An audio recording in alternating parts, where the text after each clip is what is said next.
a mic check, and then we record. It was all super pro. I'm just gonna Mhm. shoot from the hip.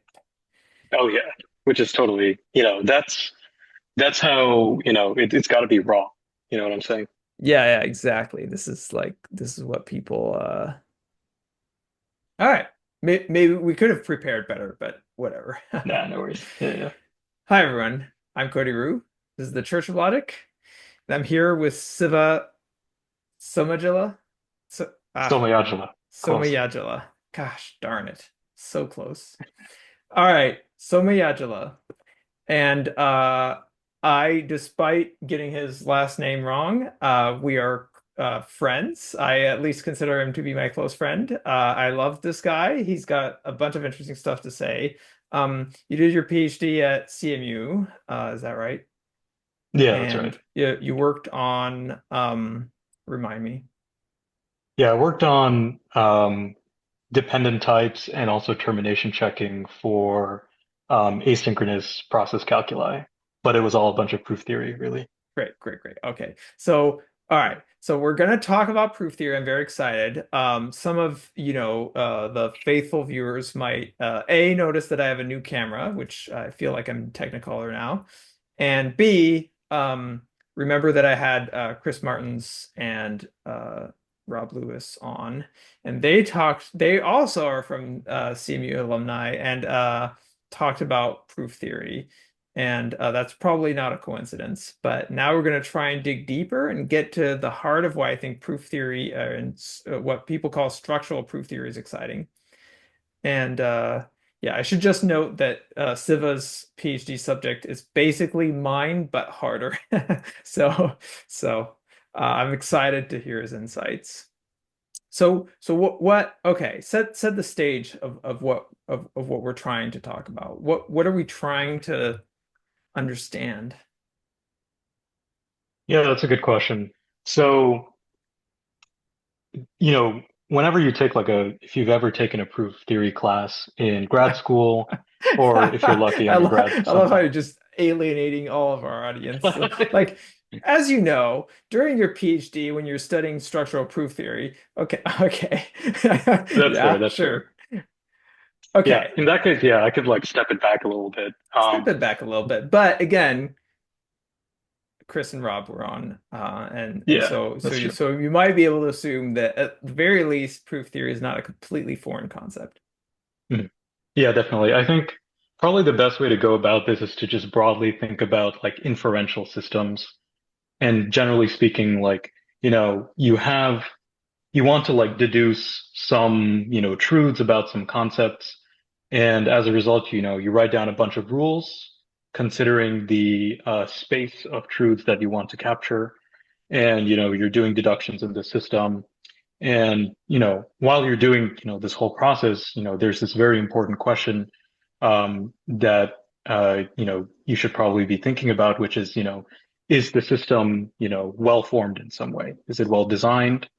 And uh, to the extent that, like, if you get abstract enough, these become like not just like mathematical properties or meta properties about the system, but also these metaphysical or aesthetic questions, like what should an inference system look like, rather than what should an inference system satisfy, and all these Great, questions like that. great.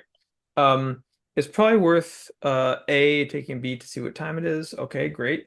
And B, of course, I've talked about this extensively in the past, right? An inference system is a super general way of taking, things, facts, or anything that can be represented. This is kind of an abstract discussion because it's supposed to be a very general framework. But take facts or things you know or things that you have evidence for and deduce new facts according to these rules. All right, that's all of proof theory. But this, of course, encompasses also computation and also a ton of things we've discussed in terms of, the Turing, undecidability and incompleteness. All this is completely encompassed by this notion of rules of deduction. But what I feel like I haven't talked about as much is what Siva just said, which is what do we want to see when we have a deduction system? What is an example of a good deduction system, right? We can prove all these incompleteness theorems that are super general and that make no regard to whether our deduction system is pleasant to work with or interesting in any way. But now let's start thinking about some of these deeper notions of what does it mean for a deduction system to be interesting? What does it mean for it to be good? What does it mean for it to tell us something, give us information beyond just, hey, I have to do something? Is that Yeah, exactly. okay? Great. No, that's Th- exactly correct. Yeah, yeah. All right. So that's the stage. We have deduction systems basically take known things, deduce new things according to these, mechanical rules, things that you could probably program into a computer. Now we want to know, are these rules good in any way? And it might be a good idea to start right out the gate with some examples, because otherwise this is like you and I might understand what we're saying, but it'll be pretty abstract. That's a good point. We can start maybe, um, so, um, I'm gonna set some historical context and feel free to like cut me off if you think I'm going down the rabbit hole a little too deep. Um, I think that's what this whole endeavor is about. sure, sure. So in 1976, this, British philosopher, by the name of Michael Dummett, who was a professor at Oxford, and he did all this really cool, famous stuff in logic. Uh, he gave a series of lectures, which was compiled into a book called The Logical Basis of Metaphysics. And he basically takes, you know, a few hundred pages to get into, the details of this exact question. Like just, independent of the meta theorems that you want your inferential systems to satisfy, like what like design level questions do you want also to apply to these systems? And he did these lectures in response to, he didn't do these lectures in response to, but you can sort of like draw a little like uh, sort of timeline between this very first question raised by another logician by the name of Arthur Prior in around 1960. Seems So appropriate. he wrote this paper. Sorry? It seems appropriate that the prior work Yeah, was because his made name by is Arthur Prior. Prior. Yeah, Yes. yeah, exactly. That's He the wrote this only deep paper. philosophical contribution I have to this discussion. Honestly, Continue. me too, because I literally like read all of this stuff last night, so I'm totally like, flying by the seat of my pants or whatever people say. Yeah, you'd be surprised to Um, discover that I've the few podcasts I've listened to, I feel like I read about this on Wikipedia last night, is not like an exceptional situation in terms of how well researched these things are. yeah, exactly. But Yeah, of I think I course, saw that on Siva Wikipedia once. knows many deep facts about proof theory that he's learned over the course of a harrowing, exercise in academic discovery. Yeah, yeah, exactly. Oh, I hope so. Um, You do. but basically So, in this paper, yeah, continue. You were going to say well, something. no, no, I was about to tell you to continue. Oh, okay, So sure. there's a paper, and sorry, and this is Dummett and Pryor. This is just prior, and he basically, the paper is called the Runabout Inference Ticket, and he basically said, you know, there are good inference systems out there like dense and sequent calculus. There's natural deduction, um, but inference rules don't really give meaning to logical connectives. They're kind of the post facto thing once you have the meaning of these connectives pinned down. And the reason for this is, well, if we think about the rules for conjunction, like in the sequent calculus, for example, you have a right introduction rule that basically says, hey, if you want to prove A and B, you have to prove A and then you have to prove B, right? And then conversely, if you want to use the fact A and B, well, you can project out a proof of A or you can project out a proof of B. You know both of these things. Yeah, which is to say, if you can deduce A and B, then one of the rules of, say natural deduction is now you can also deduce A. And separately, if you can Yes, deduce A and B, now you can also deduce B. exactly. Okay. So he says, okay, we have all these rules and they seem appropriate, but Yeah, the but is, those rules are fine, but what if I introduce this new connective called tonk? It's a binary connective, so it's P tonk Q, where P and Q are other propositions. And it has the introduction rules for disjunction. So if you want to prove P tonk Q, you can either prove P or you can prove Q. So you got two introduction rules. But it has the same elimination rule as conjunction. So you can, if you know P tonk Q, you can get either at a proof of P or you can also get at a proof of Q. right, right. So Yeah. so this feels like a swindle because you have just a proof of P. You can deduce P tonk Q with this new magical tonk rule.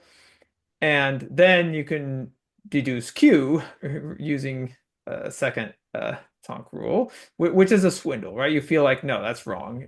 You shouldn't be able to get from P to Q via Tonk by any way for arbitrary P's and Q's. However, the argument of prior sounds like, well, okay, well, what does that mean? What's wrong with Tonk, right? I just gave you rules for a logical connective.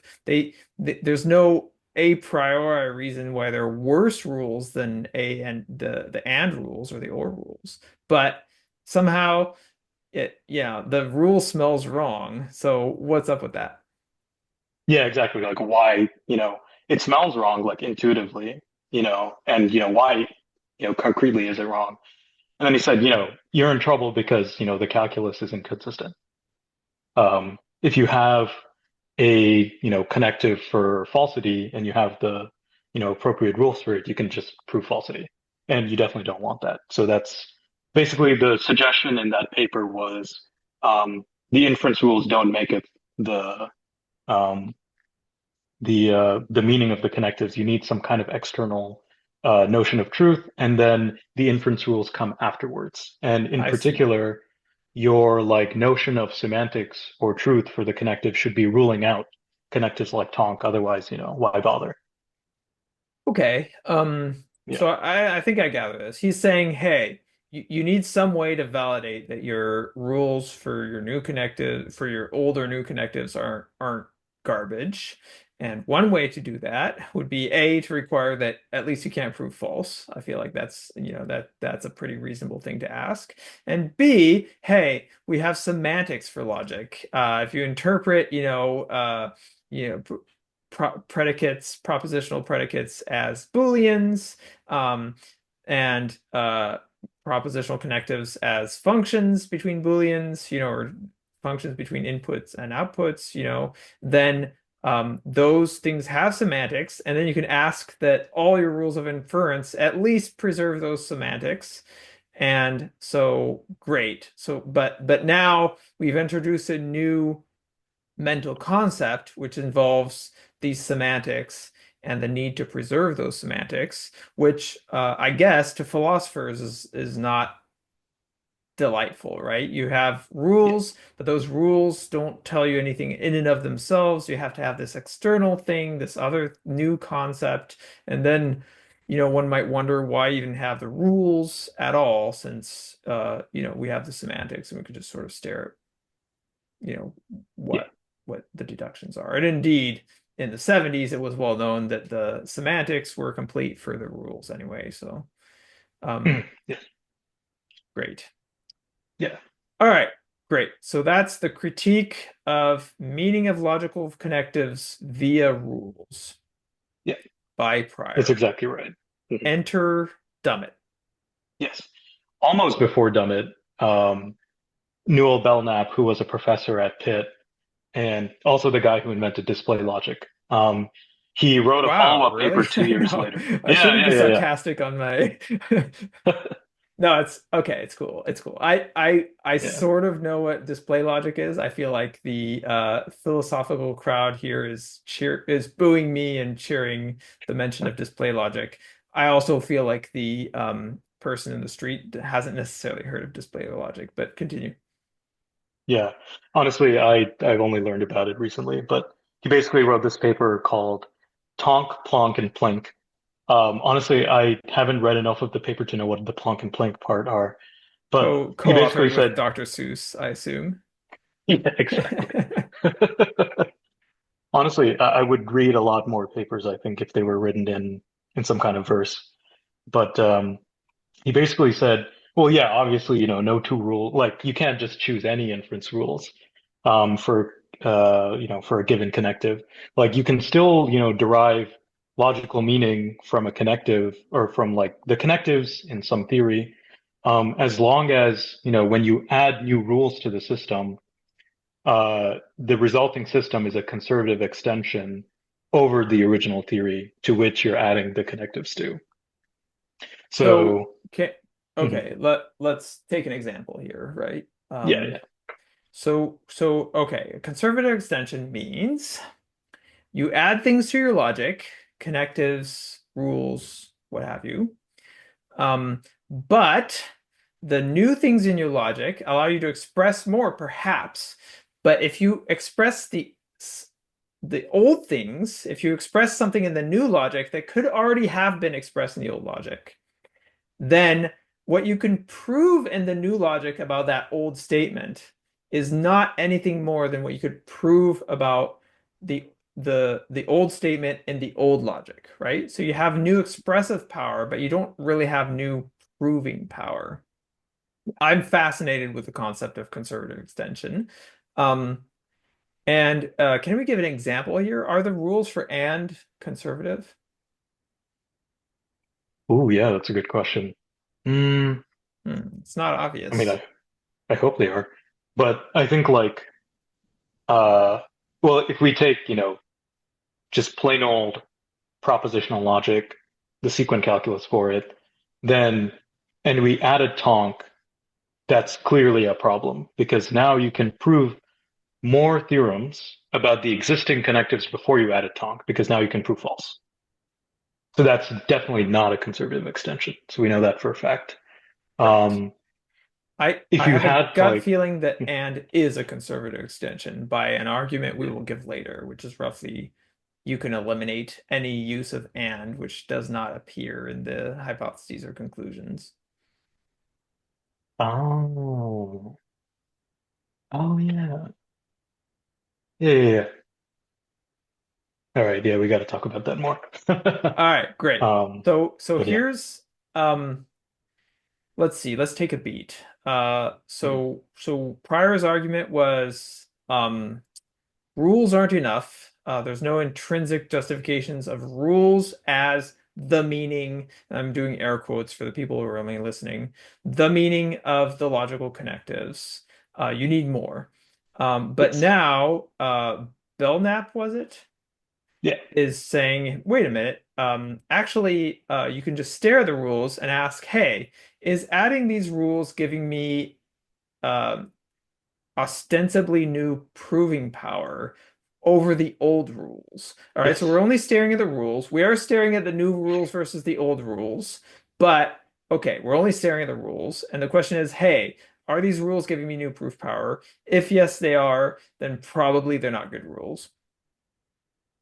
And Yes. so this is not entirely intrinsic, right? You're still looking at the system as a whole rather than just the rules. However, this does feel much closer to being just staring at the rules because you're staring at the rules and the system in which they live syntactically. You're not really introducing a new concept like, values of propositional variables and Boolean algebras. You're just saying rules and their interactions.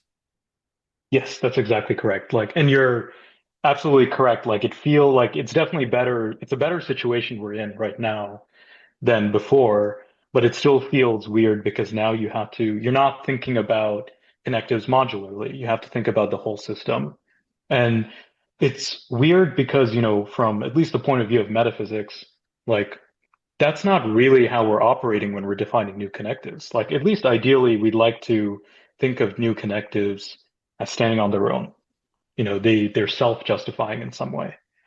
Um, And that's basically what Dummett says in his lectures. He's like, I'm not really satisfied, with the situation right now.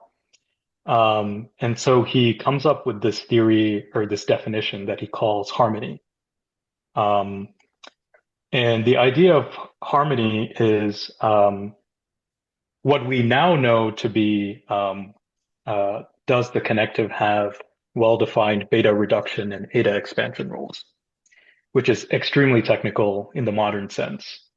Um, but basically, what he called it was the leveling of local peaks. That's what he called, the idea of the local reduction or the local expansion. Um, Great. and Um, yeah, go for Okay, it. no, no, okay. I think you're on a roll here. Great. The leveling of local peaks feels very compelling. Of course, I think everything will be clear when you give the example I'm expecting you to give, which still involves the and connective. Yes, So, exactly. Yeah, yeah, so what's a local yeah. That's peak? exactly right. So basically, the thing that Dummett is talking about is okay. So if I have I have the rules for conjunction in front of me, and I want to justify them, that they're intrinsically good rules. And so what I'm going to do is I want to see how the introduction rule, let's, talk about natural deduction for a second. The introduction rule for conjunction plays well with the elim rule, or both elimination rules for Right. conjunction. So And if in particular, if I mhm, was any decent blogger slash YouTuber, I would have yeah, these come up on the screen at this point, but I'm not going to do that. Let's just remind what the rules are. Introduction rule yeah, for and is you have to prove A and you also have to prove B, and then you can conclude that you have proven A and B. And the elimination rule is if you've proven A and B, then you've proven A. And separately, there's another rule, which is if you've proven A and B, then you've also proven B. You can conclude B. Great. exactly. That's right.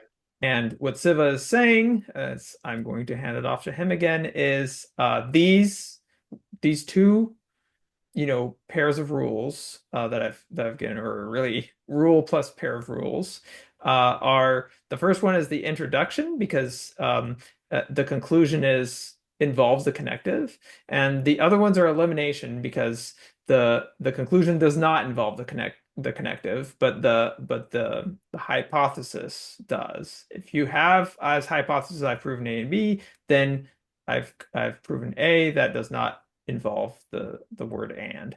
Great. What we're saying is these two pairs of rules as described play nicely with each other. All right, so explain what that means. Yes, exactly.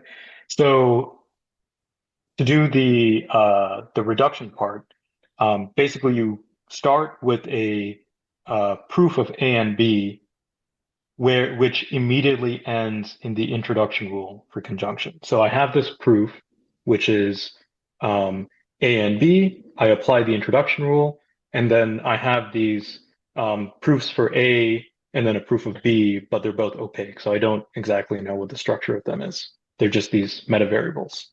Okay. Then right underneath the proof of A and B, I apply the elimination rule, one of the elimination rules. So let's take the one that gets out the proof of A.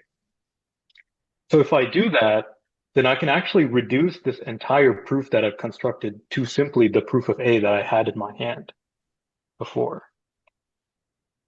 And so I at least know that when I have the introduction rule followed by the elimination rule, looking from the top down, at least that part is well behaved and it kind of, accords with the way that I think about conjunction. I had a proof of A and B earlier, and now I'm getting out the proof of A that I had.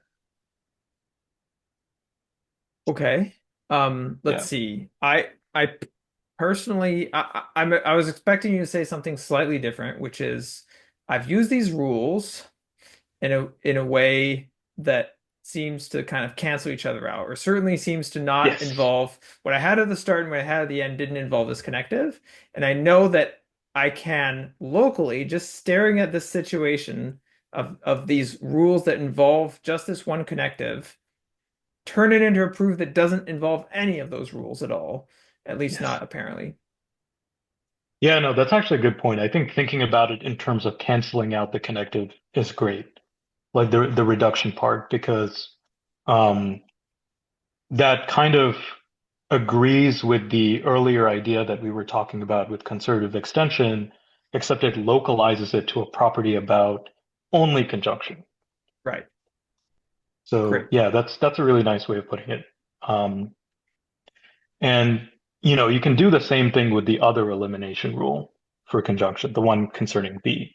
So if you have, proof of A and B with the intro rule, then immediately underneath I apply that second elimination rule. I can cancel out, that entire business and then get out the proof of B. Great. Um, and so from that point of view, we at least know that conjunction is well behaved. But that's only one side of the situation of like the story, right? We also want to know what happens when elimination behaves with introduction. So we did intro and then elim. So like what's Mhm. the opposite thing doing? And that one's a little bit more difficult. Like when I was studying it in grad school, it kind of felt a little bit more difficult to me. Um, but basically, what you do is in this particular example, I have a proof of A and B. I have no idea how it looks. It's just some opaque proof. And then now what I need to do is I need to like apply the elimination rules on it. So I apply both of them on it. And so now I have a proof of A and a proof of B separately in my hands. And then I need to reconstitute it into a proof of A and B using the introduction rule.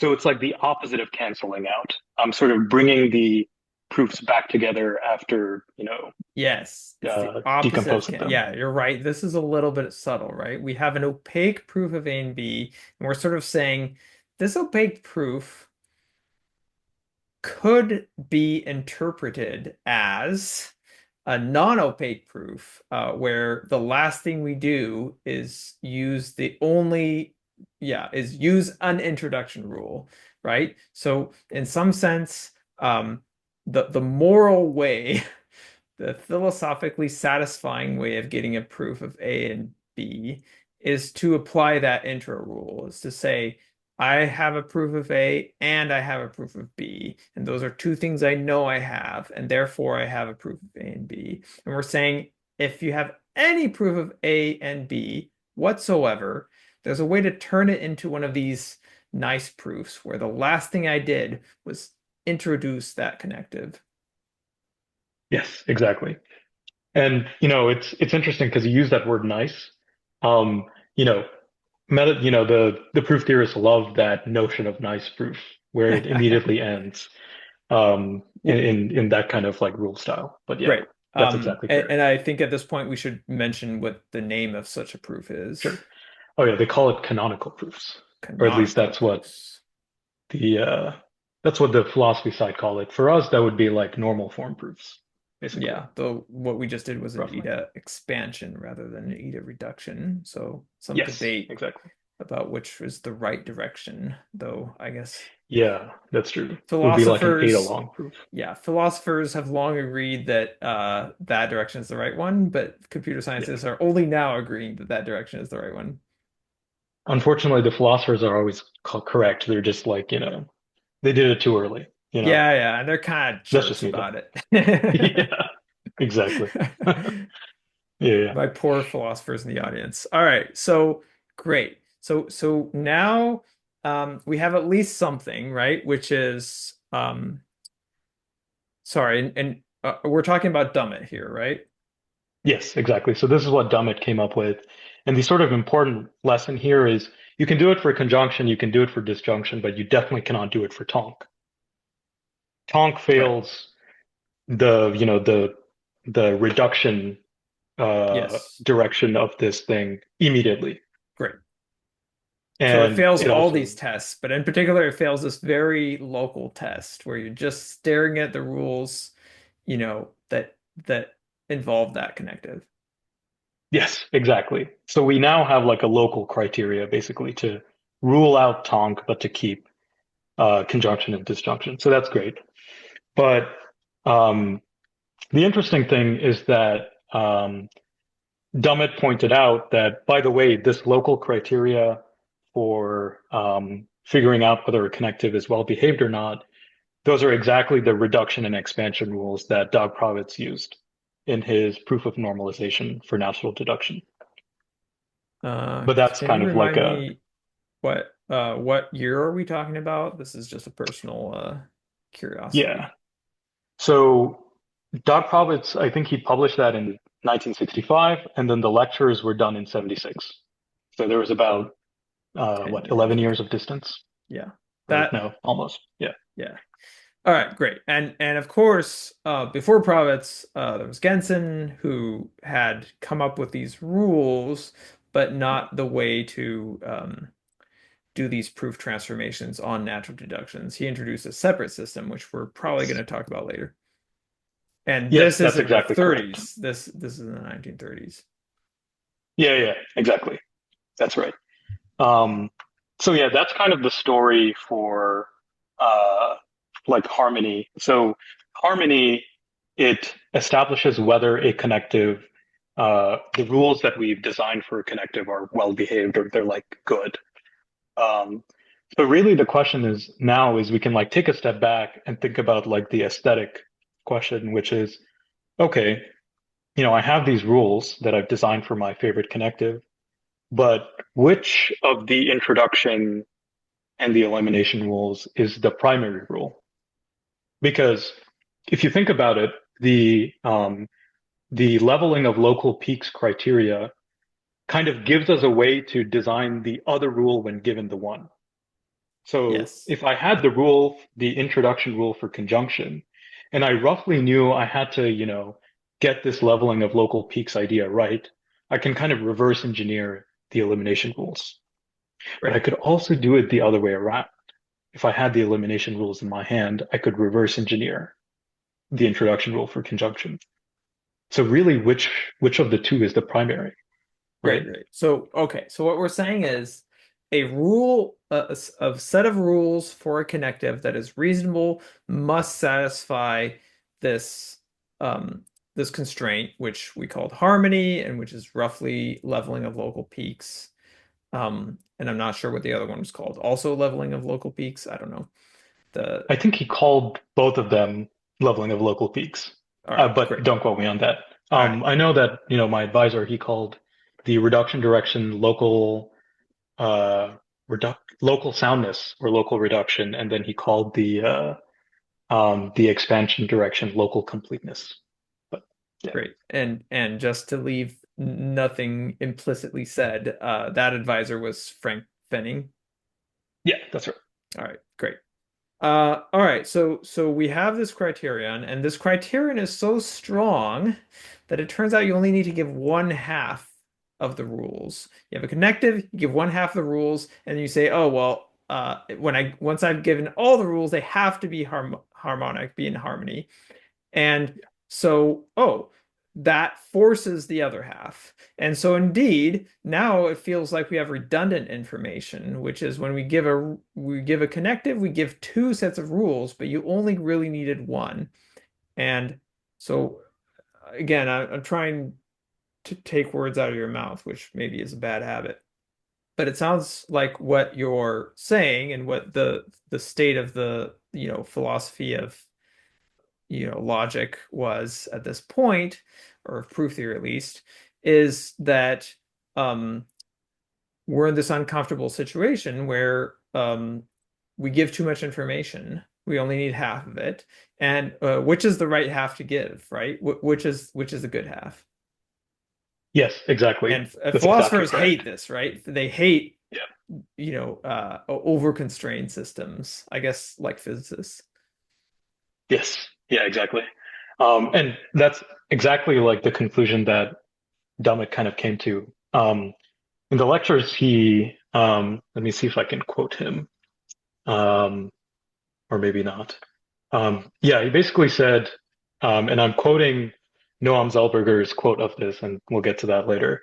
But he basically says, intuitively, Gensen's suggestion that the introduction rules be viewed as fixing the meanings of the logical constants, so the connectives, has no more force than the converse suggestion, which is what we talked about, that they are fixed by the elimination rules. And intuitively, plausibility oscillates between these opposing suggestions as we move from one logical constant to another. And that's Great. kind of the key thing. Okay, Like, yeah, so I want to stay on this point for a minute. So, all right, yeah, historical context. Before Gensen, um, logical rules was a mess. Sometimes it was a system of axioms, sometimes it was rules. The rules looked horrible, but somehow they made it work. Um, Gensen cleaned all this up, in the sense that he described various systems of logic where there were no more axioms, there were a bunch of rules. Then he described in some of the systems ways to, transform these rules. And he noted that this had interesting properties, which I believe I've talked about several times, notably cut elimination. And that once you did that cut elimination, you could deduce some interesting meta properties, meta theoretical properties about the proof systems, in particular that they were consistent. And this is what Gensen was actually after.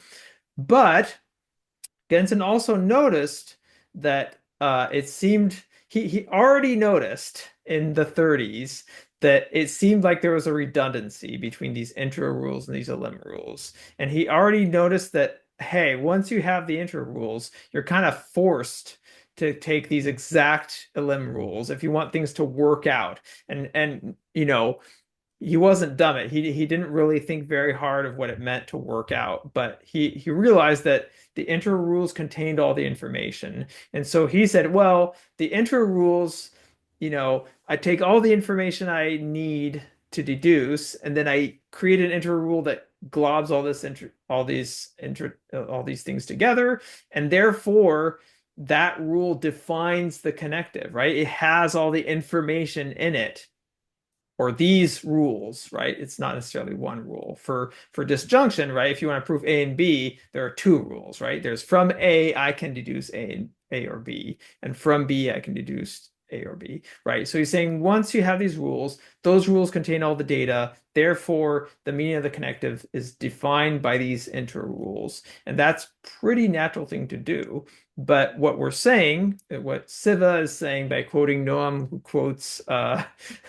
Dummett, uh, is, well, no, you made an arbitrary choice, and that's kind of unsatisfying. You picked intro as the preferred rules, but uh, yeah, this is not symmetrical. We as humans really want symmetry, and we've broken it by picking randomly intro as the preferred way to define a logical connective. Yes, exactly.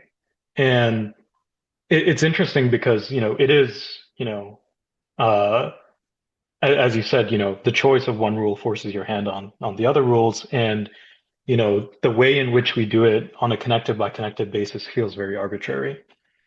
And so, uh, Dummett kind of alludes to this. He says that, one, when we, think of certain connectives, we, think of one rule or the other as being the primary one. But really, if we take a step back and we think about, logic as, in the general, you don't really want to make a commitment to either side, like taking, just as a blanket case, one side of the rules as primary over the other. And so, this is where Noam comes in with his paper on the unity of duality. And he takes the, uh, oh, I guess I need to zoom out a little bit and explain or I need to take a step back and explain, the actual technical term for making the commitment to either introduction rules or to Oh, elimination rules. yes, Yeah, I will take a further step back and say that yeah, Siva is basing this discussion on the work of a colleague of his who, if we're lucky, will also be a guest on this yeah. podcast, but we'll see about that. Uh, Noam Zalberger, who also did his PhD at CMU, or did he do his PhD at CMU? Yes, he did. Yeah, He yeah. did, and wrote extensively about these philosophical aspects of prior Dummett and Gensen. Yes, exactly. In fact, I'm stealing all of this from him. So if he comes on, he might actually explain everything better than me, which would be kind of terrifying, but we'll see. Um, but uh, basically, we step back to Dummett. He said, "All right, so if you're the kind of person who takes the introduction rules as primary, blanket over all the connectives in your system, that point of view is called verificationism. And the reason why it's called verificationism, like why, they use that particular term is has to do with like this idea of like I think verifications and uses, normal form proofs for natural deduction, but that's kind of like a whole thing. Yes, Um, okay, continue, yeah. but I actually researched this a tiny bit, so I might have further comments. Oh yeah, go for it. In fact, yeah, I think I might have the timeline, like the causal connection flipped on that. But the latter thing, which is, taking the elimination rules as primary, is he calls it pragmatism. And the category that classifies verificationism and pragmatism as concepts is called meaning theory.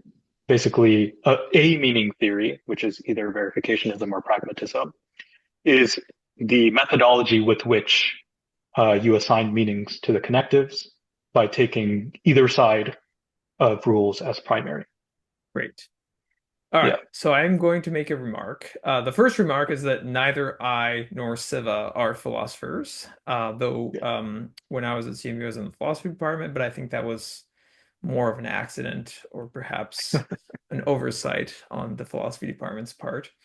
Uh, but one thing I do know is that understanding what the meaning of things is and the meaning of meaning and understanding what we believe is true and what that even means are two incredibly important themes in modern philosophy. And by modern philosophy, I mean roughly 19th and 20th century has been spent with enormous effort of trying to determine what do we know? What do we believe is true? What do we believe in that, is the concept of truth? And how do we ascribe meaning to things like words and concepts? What does that even mean? Right? And like all of Kant, and that's not true, but a significant amount of Kant and all of these Vienna philosophers, Carnap, Belknap, all the naps, the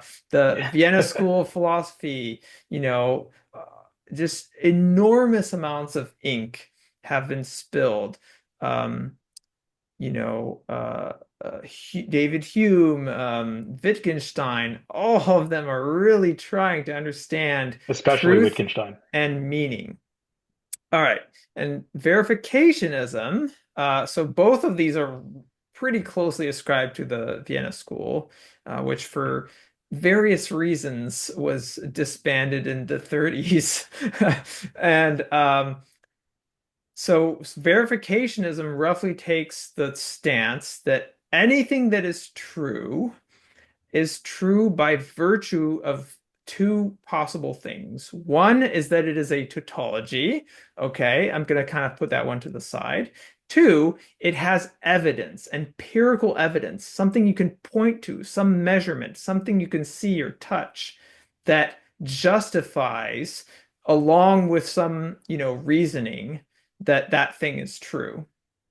Okay, that's verificationism. Very popular concept associated with logical positivism, which I'm not even going to go into. But one can see maybe why intro rules are associated with verificationism, because those things, those pieces of empirical data that you can point to as, justifying the truth of A and B are the, the A and the B that you used in the intro rule, right? Those are the empirical evidence that you're using here. All right. So we take this philosophical school that talks about pieces of evidence, and it seems to conform quite nicely to this philosophy of taking the inter rules as primitive. Now, Yes. I've explained the boring one. The exciting one is pragmatism. All right. So what is pragmatism?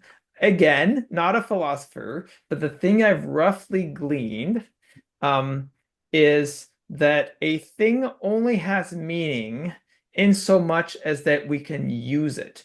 The use defines the meaning, right? So when I say it's raining right now, what does that mean? What is the truth? What is the metaphysical meaning of that statement?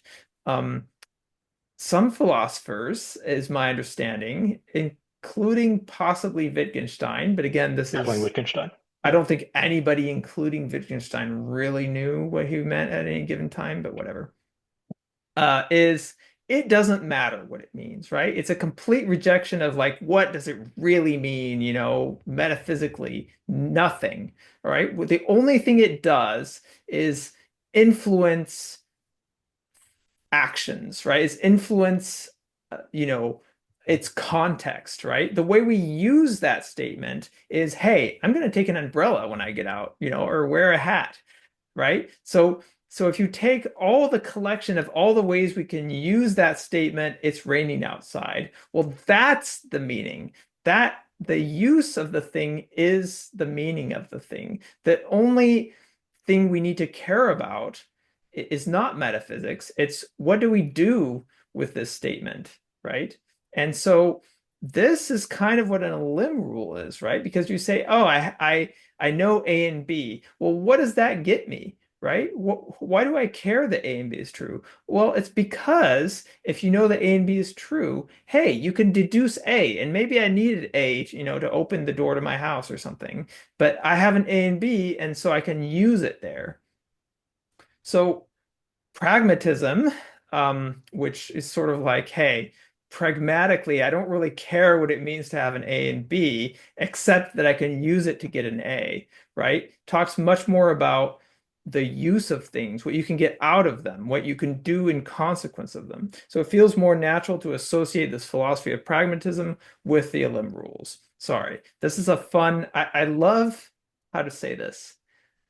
I love the beginning of philosophy. I don't Mm. like getting into the nitty-gritty, but I do Yeah. like um I love it when you can take these concepts that have these deep, well understood discussions and you can use it to inform things that are much more that you can put your hands on, like logic.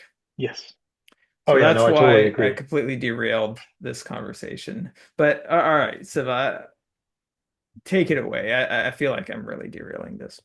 No, no, no, that was super cool. Like I didn't know like the philosophical context on the naming. I had just assumed that it had come from the proof theory when in fact it's the other way around, which is super cool. Um, yeah, yeah, that is really nice. Uh, yeah, and so, Dummett doesn't make a commitment to either side.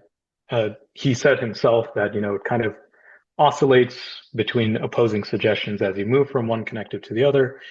And Right, so right. And I the just want question to is, quickly say people often take and ors to be verificationists, so they're justified by their yes, interrules, but they often take implication to be justified by its elimination rule. So yes.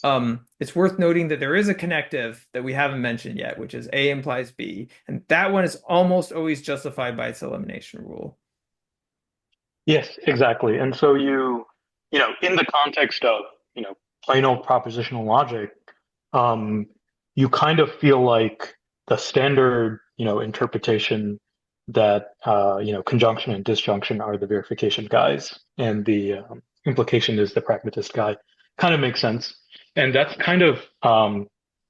related to a concept that we're going to get to later if we have time, in Noam's paper. But technically speaking, you could, you know, you could easily read disjunction and conjunction from the pragmatist point of view if you really wanted to. Like you could think solely in terms of their eliminations, and then you could reverse engineer the introductions sort of in a generic way. Um, Implication can also be done, um, and there's like an interesting connection to some other work by Noam's colleagues. But yeah, that I think we can get to. That's probably, sort of just a nice thing to note, but maybe not really get into. Um, but yeah, so, two different ways of looking at these things. Which one do we actually take? So Noam's the core claim of this paper that he wrote called On the Unity of Duality is we should consider both. You should have a calculus like some kind of inferential system which has a verificationist mode, and then it also has a pragmatist mode, and then you should be able to uh, reason between both, like one as a modality of the other, um, pretty seamlessly. And, you know, that should have some interesting logical content by accommodating both points of views in the same system. Great. Okay. So Yeah. the heavy-handed metaphor I'm going to make here is symmetry breaking, right? In physics, there's this concept called Yeah. symmetry breaking. I don't really understand how it works, but my Also understanding is stat that solving. you have also what? Stat solving. But Stat yeah. solving. Great, great. Yeah, Yeah, yeah, I yeah. actually am not sure that those concepts are as related as I hope they are. But Probably not. anyway, Yeah. and there are some situations in physics where things aren't as symmetrical as they'd like, and they introduce, a further concept to make them more symmetrical. And here, yeah, we have this similar situation where we need to make an arbitrary choice about the intro or the elim form, which is not as symmetrical as we'd like, right? There's either redundant information or we need to pick a side. And the brilliant idea here is we're going to introduce an additional way of distinguishing these things and being able to distinguish these things will give us more room to introduce the symmetry again and not have to make a choice, right? Or basically, there will only be one choice per mode. Is that correct? I feel like I'm starting to reach the limit of what I understand. So now I'm gonna have to lean pretty hard on you to explain what how are we breaking this? How are we reintroducing symmetry? Yeah, no, that is roughly correct. Like to get into the technicals, basically you have two kinds of propositions. You have the verificationist ones, um, and you have the pragmatist ones. And in the verification ones, you have um, let me make sure I have his suite of connectives correct. You have a conjunction and you have a disjunction. And if you really wanted to, you could also have an implication, but Noam doesn't directly do it in this paper. Um, there's a follow-up where he does.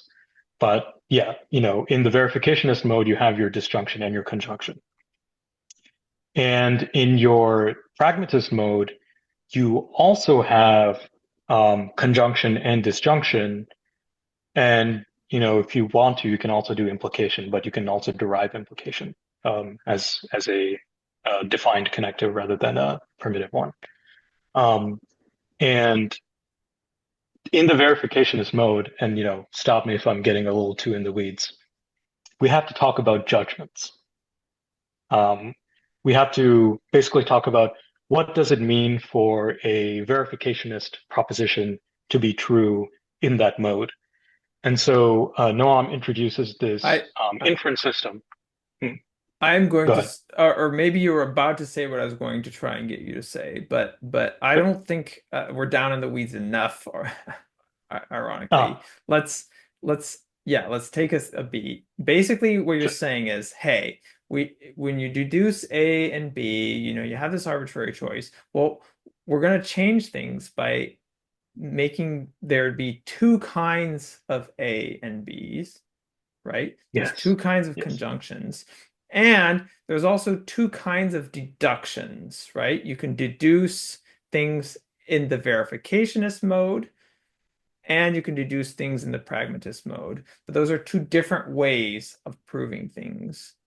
And then, of course, they're all going to be related to each other.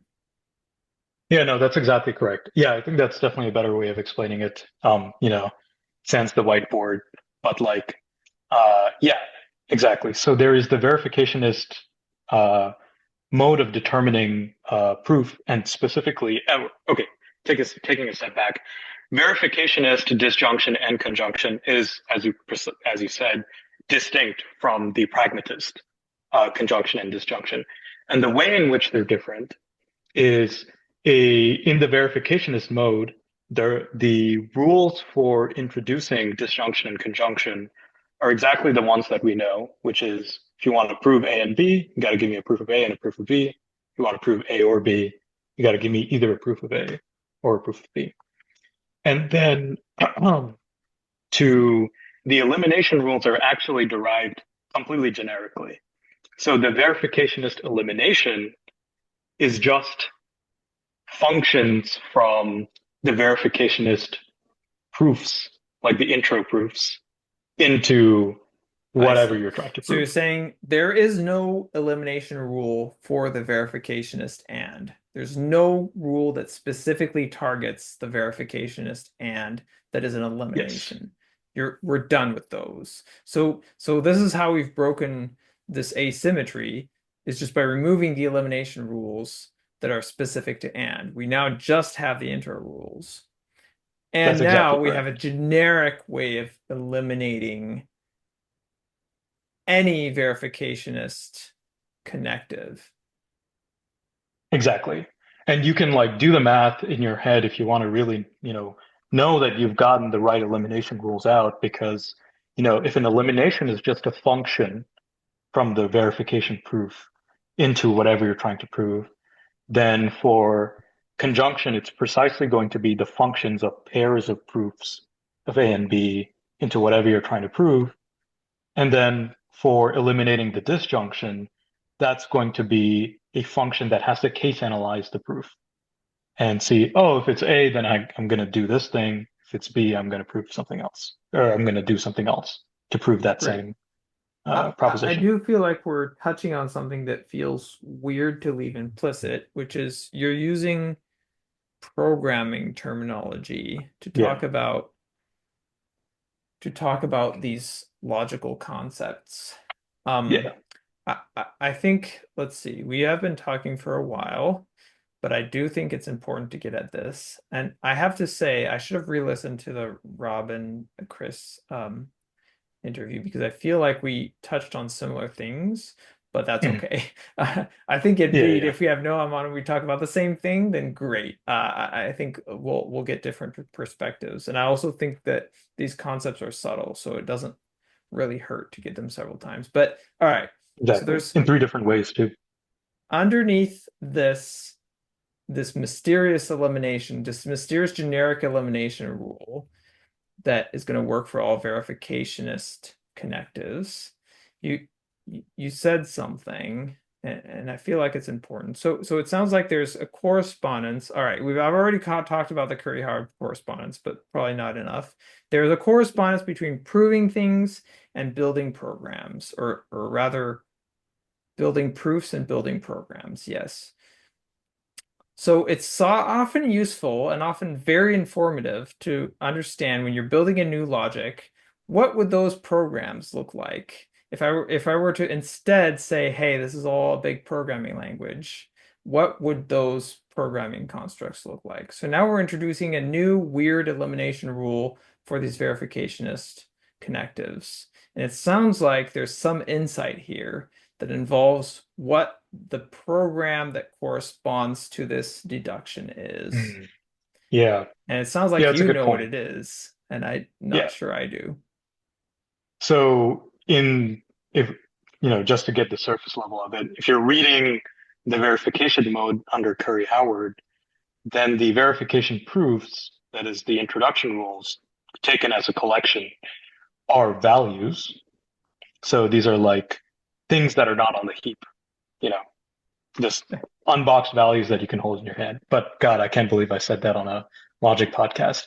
But the eliminations are pattern matching because you're taking apart all these values that you have in your hand in order to produce a proof of something else. So, okay. So let's work this out for the and connective, right? So the and introduction, right? You're taking a proof of A and you're taking a proof of B and building an A and B. I don't think it's too mysterious that the corresponding program that you're building for this deduction, of A and B is you're building a pair of a proof of A and a proof of B, right? So you're building a pair, right? And now you're saying generically, the way to eliminate these things that are made by building values is to pattern match against some already built value. In this case, you're saying, hey, I'm going to pattern match. I'm going to examine a pair, and that will give me a pattern that is a pair of, a variable and another variable. That first variable corresponds to the A, and the second variable corresponds to the B. Is that correct? That is exactly correct. You got it. Great. And this is different in important ways to what we would get with the elim with the pragmatist view. Can we Yes. explain a little bit what the pragmatist view would do to um, build something and to eliminate something? Oh yeah, definitely. And by the way, you've been doing a great job of unesotericizing my esoteric comments. So We'll see yeah, about so that. yeah, we'll see what the reviews say. In the pragmatist mode, you basically flip everything on its head. So you actually take very, you take a lot of care to actually specifically describe what the elimination rules are for each connective in question, and then the introduction rule becomes the generic thing. So in particular, you have your, pragmatist disjunction and your pragmatist conjunction, right? So if we Okay. start with the conjunction, then what are the elimination rules for this guy? Well, it is you got two of them, I'm grabbing an A out or I'm grabbing a B out from A and B. And for disjunction, it's, well, if I know A or B, then it's going to be a pair of eliminations. It's going to be an elimination of A and an elimination of B. And then I'm going Depending to on use which one we would have had. exactly, depending on which one we would actually have in when it gets to that. So that's But interesting let, because we let's flipped the structure. Yeah, yeah. Yes, Go ahead. I agree that that's interesting because we flipped the Yeah. structure, right? That the pair appears in the elimination of the or. Yes. Great. But let's focus on the and for now. Sure. So the elimination for the and, if we go through this, proofs to program view, what we're saying is if I have an and, then I have a first projection, right? I can take the first field. And this is like a dot notation, maybe in, I don't Yes. know, in some That's programming exactly what it language. is. Yeah, yeah. Great. So I'm taking the first field or I'm taking the second field. And so if I have an A and B, then the first field is the proof, if I have proof of A and B, then the first field of that proof is the proof of A, second field of that proof is the proof of B. Great. Yes. Now, let's do the building, the introduction of Sure. of this pragmatic and. Mhm. So for the pragmatic, I like that actually using pragmatic instead of pragmatist. Oh, But I don't know. yeah, the pragmatic, so the introduction rule for all the pragmatic connectives is generically just um, if you want to prove A in the pragmatic mode, Call it P. you or Sorry. P, Yeah, thank um, you.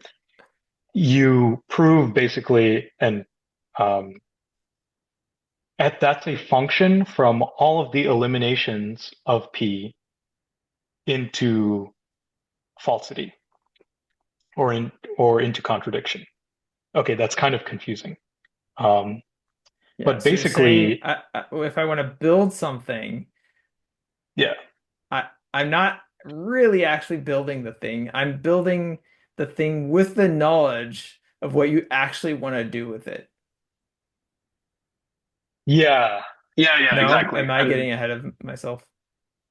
maybe another way to describe it is if I want to prove, P, then what I'm going to do is I'm going to uh, essentially assume not P, and not P is going to be precisely that kind of pragmatist form of elimination because I'm deconstructing P as much as I can until I get to absurdity or some kind of falsity. I And then see. from that, I'm going to actually extract out precisely that proof of absurdity Great, or great. contradiction. So because a pragmatist or, pragmativist Yeah. connective can only be understood via its use, we are going to construct one of those by saying this is how it shall be used when it is to be used. And Yes, one way to exactly. say that is I assume it's negation, and I'm going to somehow get a contradiction from that because um because what? Because it's Because it's actually true. And and the reason for this is because, um, if the P in question is actually true, when you drill down on that atomic elimination into you start ripping it apart and then you go to the leaves of the proof, um, you're going to eventually hit. Um, let me think about this for a second. Um, okay, I think I kind of see the confusion here. We're kind of like we're talking about eliminations, but we're not saying what they're eliminating into. So it's kind of hard to see the connection to contradiction. So in the pragmatist mode that Noam talks about specifically in this paper, all the eliminations in the pragmatist mode are done with respect to contradiction as the thing that you're trying to prove. And so the leaves are going to actually end up proving contradiction. okay. And So so if so the thing in question is actually true and you're ripping apart the elimination, you're actually going to get a proof of contradiction in your hand, which you can just return, okay. talking So about it as a so program. all right, but let's focus on the A and B case. So we're Mhm. talking about proving A and B. We're saying actually in the pragmatist mode, proving A and B is not proving A and B. It's assuming not A and B and getting a contradiction. Mhm. Yeah. But that, how do you do that? Well, you really in the pragmatist and all you know is how to project. And so what you're going to do here is you're proving A and B. You'd better have an A in your hand, and Mhm. you'd better have a B in your hand. Yeah. And what you're gonna do is, uh, sorry, yeah, now you need to help me a little bit. Oh yeah, yeah. So um we're kind of doing like this very seamless shift between talking about an elimination of A in the pragmatist mode and not A being the same thing. And that we should like state that up front. And then now that we have this idea in our head, well, if I'm going to prove A and B, well, first I'm going to assume that A and B is not true. And this not is precisely this very specific form of elimination in the pragmatist mode. Oh, but I actually know A and I know B. So I rip apart this claim that A and B is not true into, um, uh, well, there's two cases.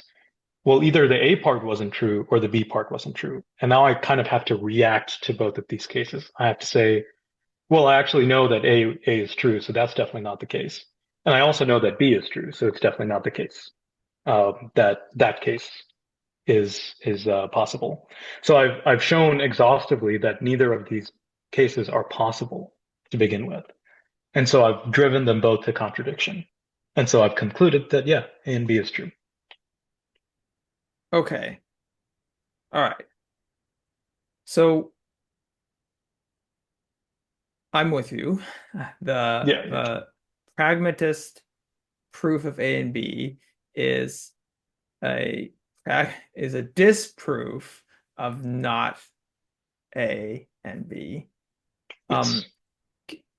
no, now what's the program associated to this? I want to try and tease out Mhm. this last bit of data, which is, Sure, hey, we have this proofs as programs correspondence. Let's try and get illuminated by that.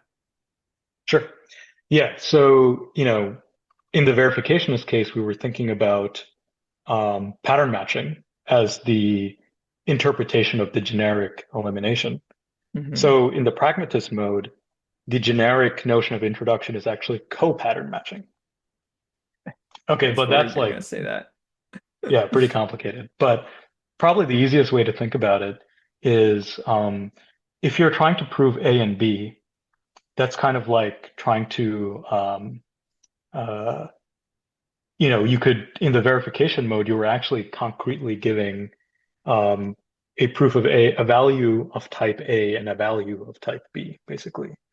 But in the pragmatist mode, what you're going to do is you're going to produce a pair of functions that react to a uh, projection of type A and a projection of type B. And those projections are called copatterns. And so you're matching on the uses of A and B rather than actually producing A and B outright. You're kind of delaying the process, essentially.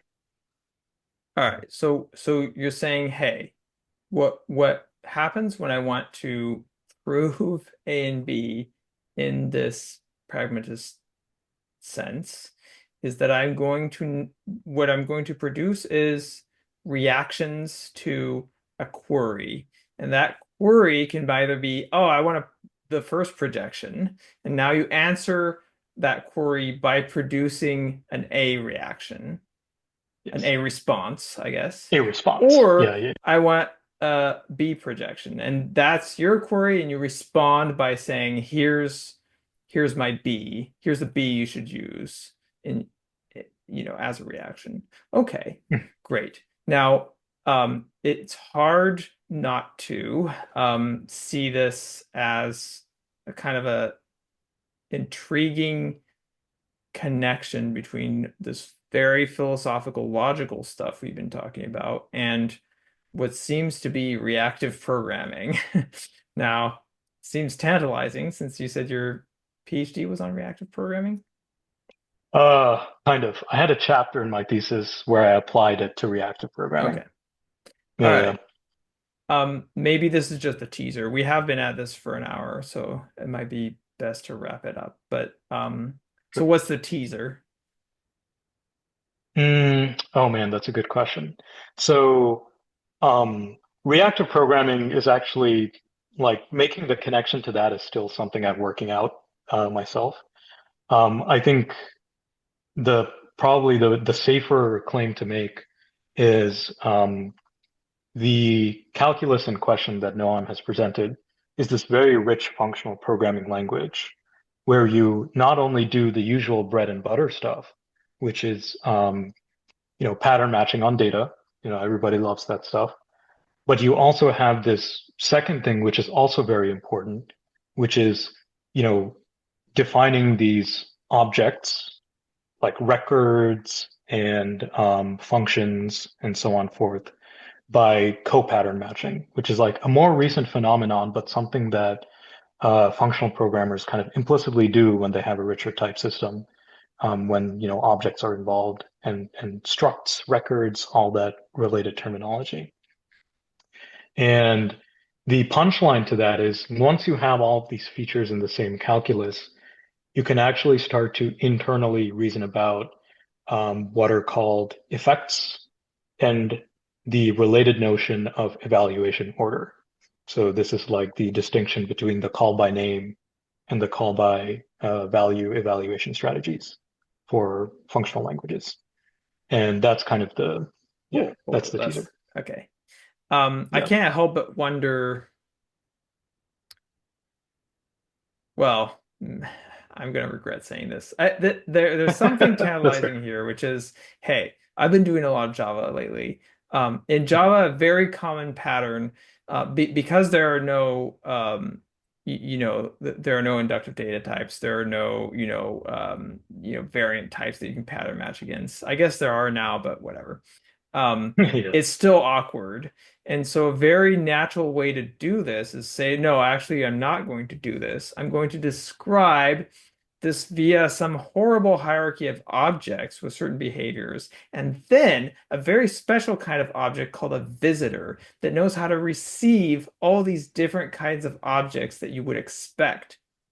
And it Mm. turns out that instead of constructing these complicated variant types and then, having a convenient way to deconstruct them all at the same place, you build ways to receive all these would-be deconstructions at different parts. And those parts are going to move into the place where they're needed when they need to be deconstructed.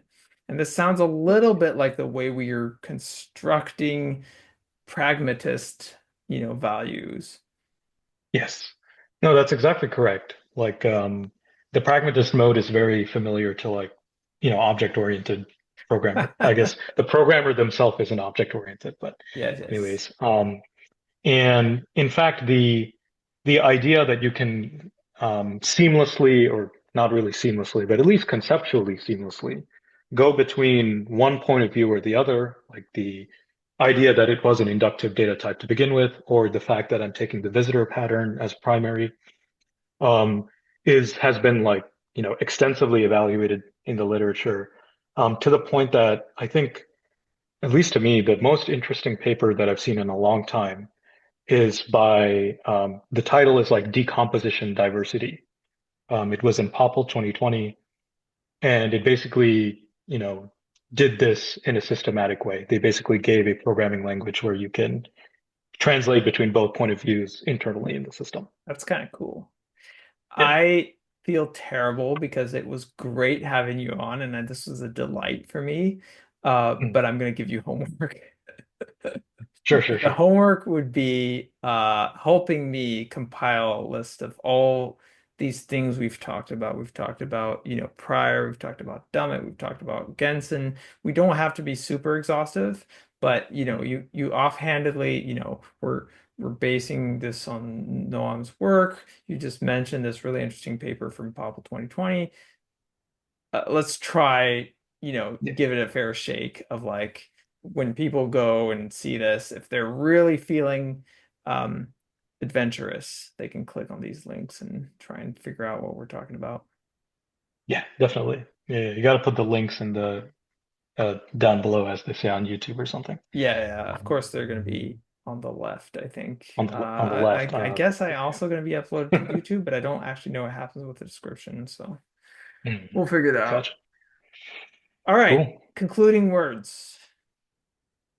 Including Doesn't have words. to be Oh, that's a relevant. good question. Can be Yeah, I think catchphrase. catchphrase. Well, this is all really cool stuff. B- well, my point of view has always been, well, at least since I started studying this stuff, is that, philosophy, metaphysics, logic, all of these things they're not just important, in the very specific context from which they came, but they also have like this very, uh, enormous contribution to computer science, programming languages, etc., because of their clarifying effect on the concepts that we work with, but we perhaps don't know the exact relationship between them. And I think that is a good enough reason to study this stuff and to like really think about it, um, uh, you know, in a very deep way. So, yeah, that's pretty much I it. love it. That is great. I love hearing that. That's very exciting.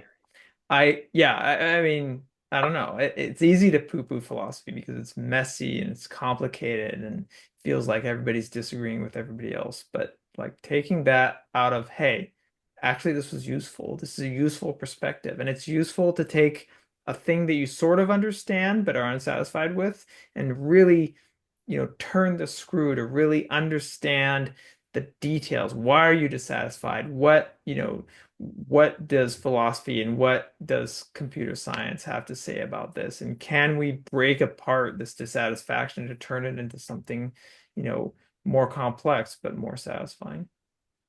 exactly. Yeah, it's all worth it for like those aha moments, to do all of this stuff. So yeah, that's All exactly right. right. This was great. I love it. Yeah. To everybody out there, I hope to see you soon. And until then, take care. Yeah, thanks for having me. This was fantastic. Yeah. Yeah.